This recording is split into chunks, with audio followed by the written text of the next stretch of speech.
લાખણીથી દિશા highway અમારા નવા વાવથરા જિલ્લામાં અત્યારે 25 કરોડના ખર્ચે ગુજરાત સરકાર દ્વારા એક બાયપાસ રોડનો 4 લાઈનનું કામ ચાલુ છે.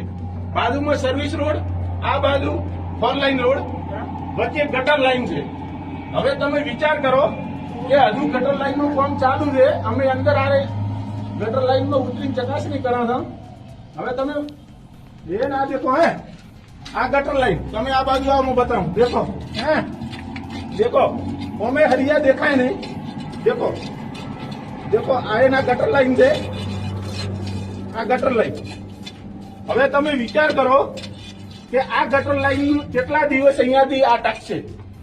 ગામના આગેવાનો, ગામના જવાબદાર વ્યક્તિઓ કોઈ આના વિશે બોલવા તૈયાર નથી. કેમ કે કોન્ટ્રાક્ટર એમને જેઠ થાય છે ને એમને લાશ કાઢવી પડે છે. 25 કરોડના ખર્ચે આના પછી હજી તમે આગળ હેડો, હું તમને બતાવું કે આ કોન્ટ્રાક્ટરે કેવું કામ કર્યું છે. આ બધી જવાબદારી અમારી નથી આવતી. આ જવાબદારી ગામના પ્રતિષ્ઠિત આગેવાન. આ દેખો દેખો હે ના, દેખો હે ના. હજુ તો આ છું નથી. અહીંયા તમે એમ ફેરવો ને એમ રેત પડે. રેત સરસ એમાંથી દેખો હે ના, દેખો. એટલે મારી ગામના જાગૃત નાગરિક તરીકે અપીલ છે કે ગામના દરેક લોકો આમાં ભેદભાવની નીતિ છોડી ભાજપ, કોંગ્રેસ કે કોઈ પણ, અને ગામમાં સારું કામ થાય એના માટે અમારી રજૂઆત છે.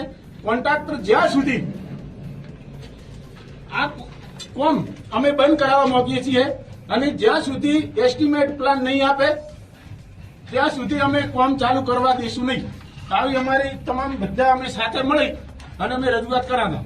ગામના સરપંચશ્રી, ગામના ડેપ્યુટી સરપંચ, ગામના સભ્યો અને જે આગેવાનો છે એ આના વિશે ધ્યાન દોરે.